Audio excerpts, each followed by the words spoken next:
Hello, welcome back to Helen Phelan Studio. I'm Helen. I'm really excited for us to work out together today.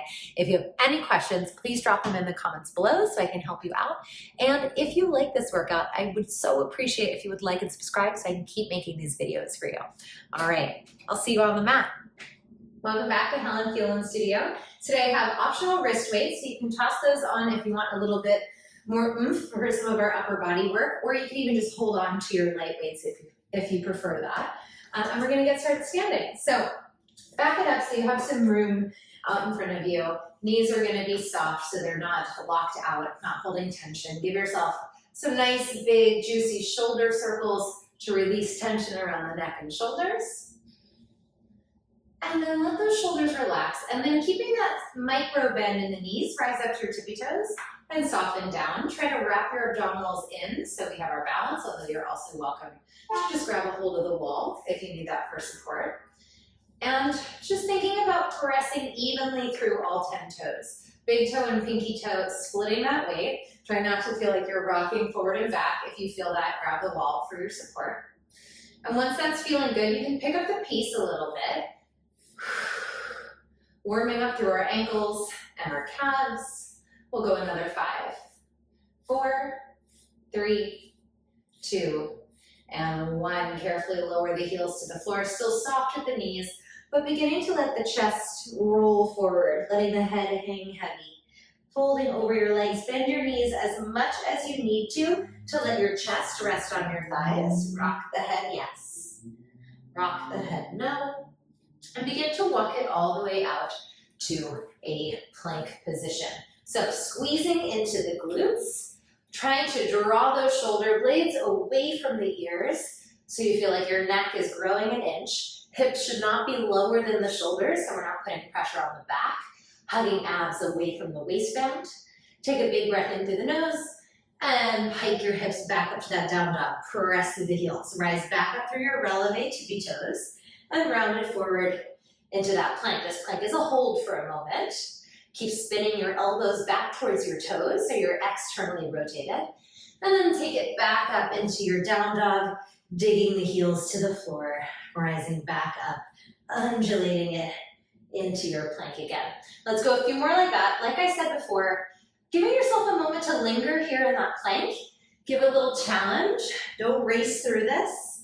Curling it under, squeeze in your glutes, warming up the entire body, bringing heat specifically to the core. This will be our last one. Find that plank position. Hold from here. You're going to lower down to your elbows. Come back up to your hands. Change sides, down to the elbows, back up to the hands. Option to be on your knees, or maybe just separate your legs a little wider for some more support. Keep switching. Which side is starting that level change? Last time right. And last time left. Feeling sufficiently warm, hopefully. And then taking a big step forward with that right foot. So you have a nice low runner's lunge. And you're just gonna rock front and back on that back foot. So you're sort of getting a little massage for that back ankle area. Turn that into a circle of the back foot. Reverse it the other way. From here, 2 hands on the ground still. Take a big step in. So your stance is a little bit narrower, a little more manageable. And you're gonna use your abdominals to come up to a nice tall lunge position. So first cleaning up our alignment. Try not to side bend this right hip. Drop your right butt cheek to the ground so that we don't have a seesaw going on in our pelvis. Pulling the right hip back, pitching the torso forward just a little. Step your back knee in, step your back foot in, and then press it all the way out. Now, if you want a little bit of extra coordination, give yourself a shoulder tap and extend it out. The challenge here for the biceps is keeping my arms right around that shoulder height. Of course, I always rip my hair out when I put these weights on. And I'm doing my best not to transfer my weight back and forth. So even though I am stepping my leg back, my left leg back, I'm not stepping into it. So I'm not leaning into that back leg, hopefully. Give your biceps a little squeeze at the top. Exhale in, Inhale, open. We're here for 4, 3, 2, 1. Let's extend the back leg all the way out and pause. Now from here, you're going to reach your arms up, tap your back knee to the floor, and then come back up onto straight legs. So I'm lifted through that back heel the whole time, arms out in front of me.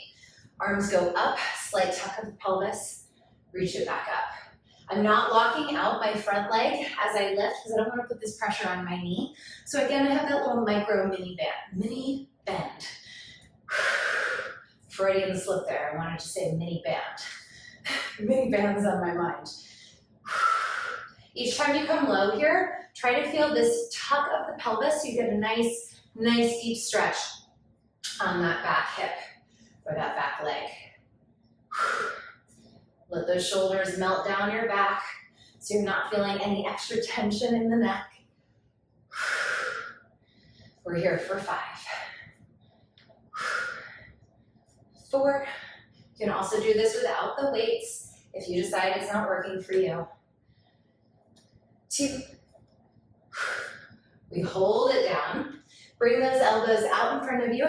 Keep tucking the pelvis under, ribs on the hips. Give me pulses here. If you need to rest your back knee on the ground, you can. But see if you can at least attempt the float and see how it feels.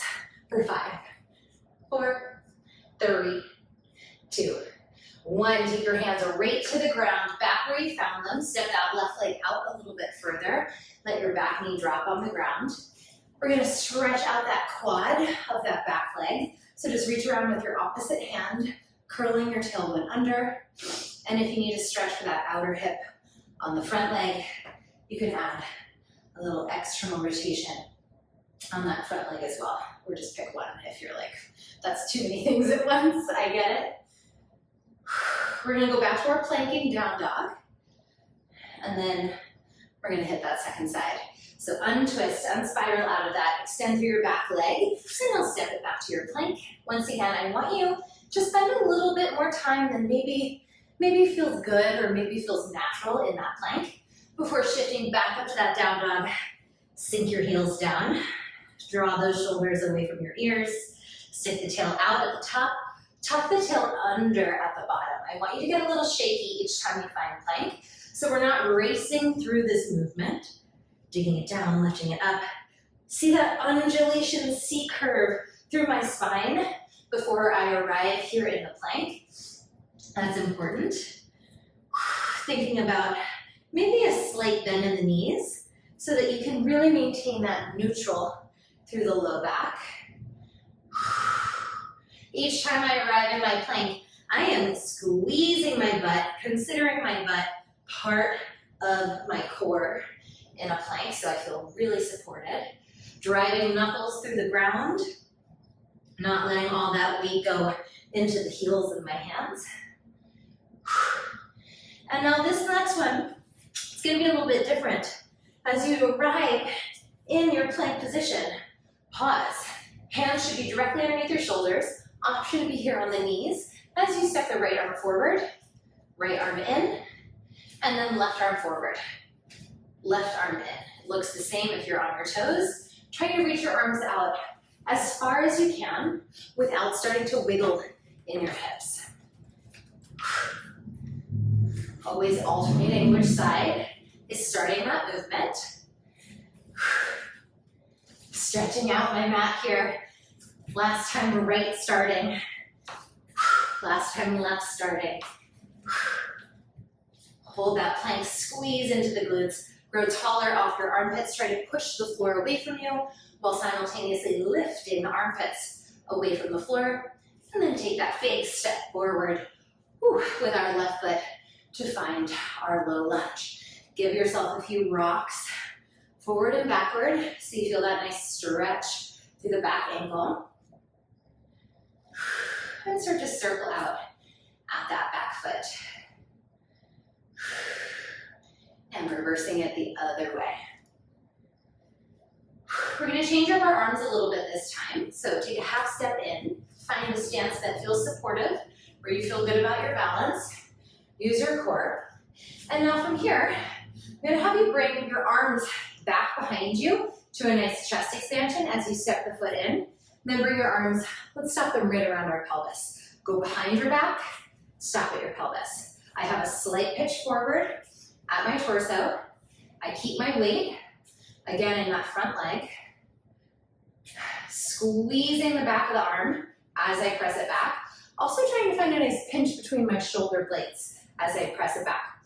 My focus is on the ground in front of me rather than straight ahead or falling down. And I want to think about my breath. Try not to hold it.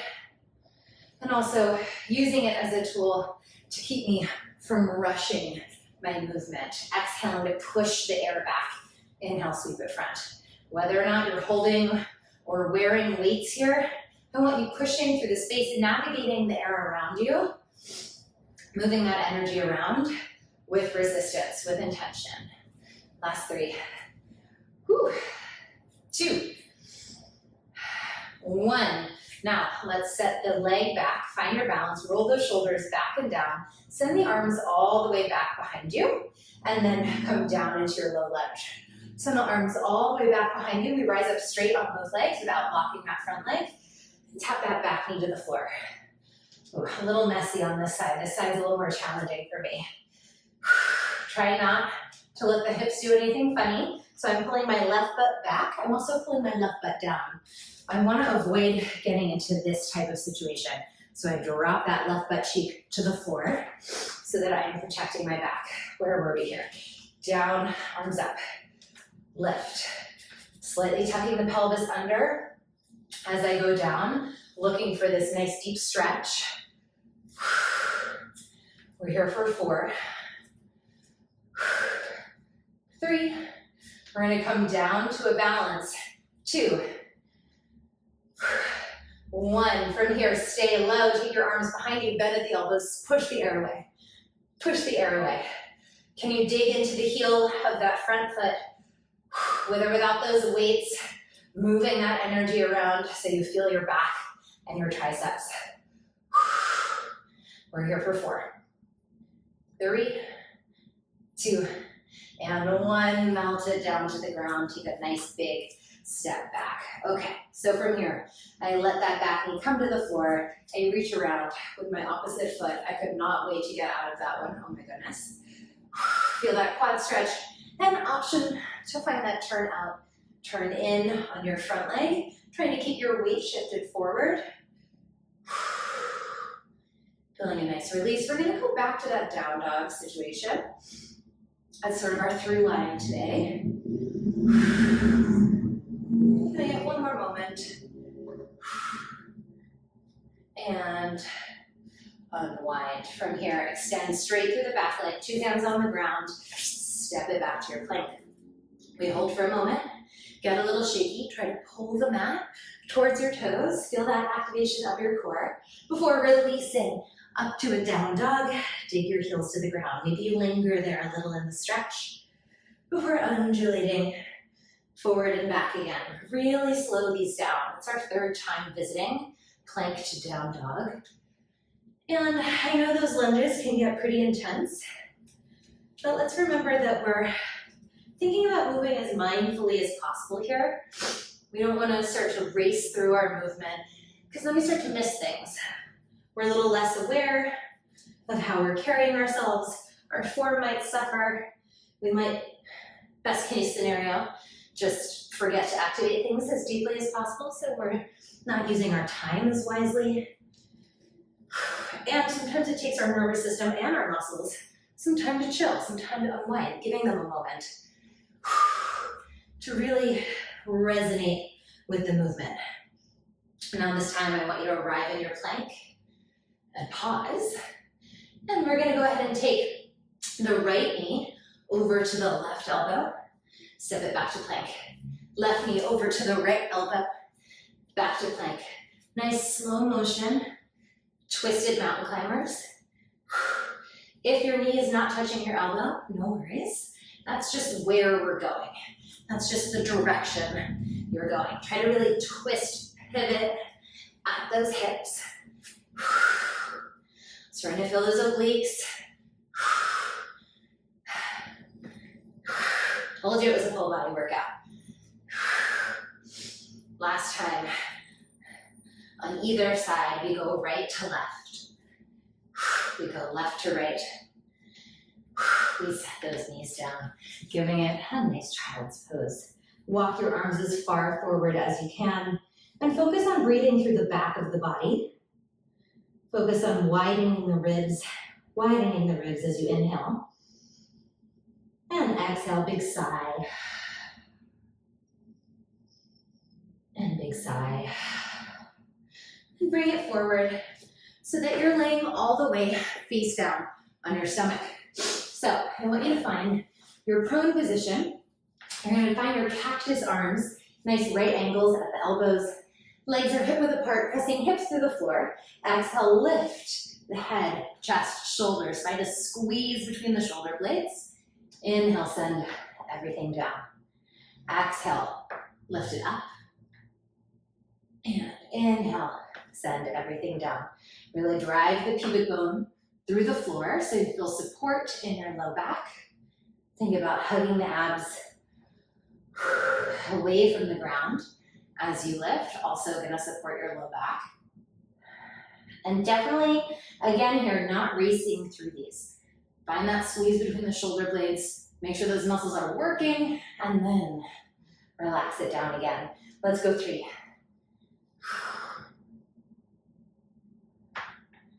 2. Last time, find your float. We live here now. Hold that chest lifted. You're also welcome to lower it closer to the floor if you want a little less intensity. And I'm just going to add little small pulses. They're small and they're slow. I'm not bouncing. I want to find all of that squeeze, taking all the time available to explore that engagement, that activation of my posture muscles. Last 3, 2, and 1. Pause. Maybe lower your chest a little closer to the floor if you need it, and reach your arms forward as you inhale, back as you exhale to set it down. Lift back up. Find your reach. Fold it in. Set it down. Make sure those shoulders stay away from your ears, rolling shoulders away, down your spine. Just a few more.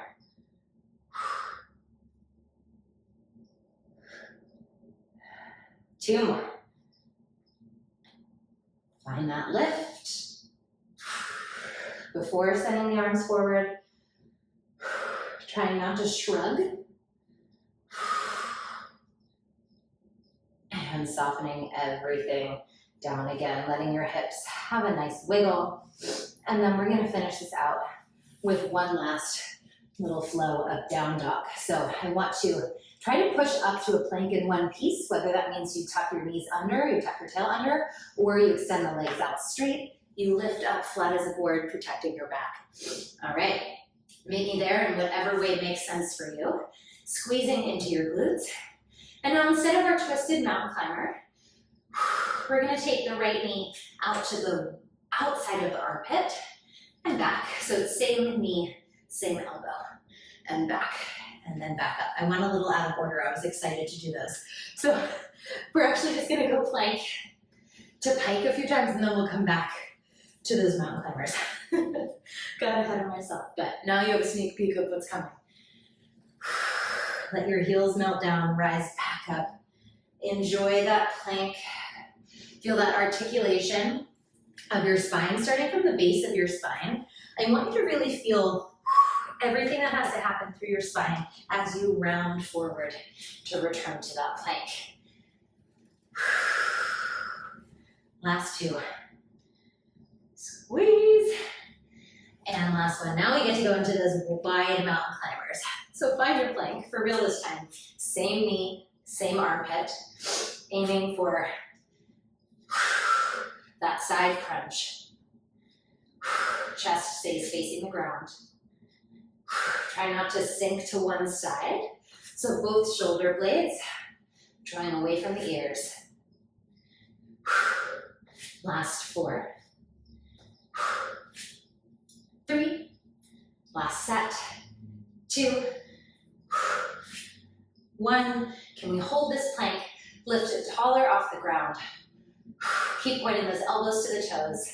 We hold for 5, 4. Make sure you're breathing. 3, 2, and 1. Butt to the sky. Separate those feet as wide as your mat. Bend at the knees. Just walk your hands in towards your toes. Shake your head yes again. Shake your head no. Whew. If you are not feeling as tired as I am, maybe you try talking next time. Begin to roll up through your spine. Just 20 minutes, but we did a little of everything. Slowly come up to standing. Reaching those arms behind your back, keeping heel toe, your feet together. Reaching arms downward, chest upward. And soften out of it. And there you go. I hope you're feeling really strong. If you didn't try it with optional weights this time, make a mental note, drop it in the comments so you just have a little record for yourself. And then when you come back, maybe give it a go and see how it feels, or even just compare and contrast how it felt the first time you did this workout to when you came back and repeated it. It's always good to check in with yourselves and see how we're feeling in a movement. The easiest way to do that is by taking a class that's already familiar. All right, so I look forward to reading your comments, and I will see you for our next workout very soon.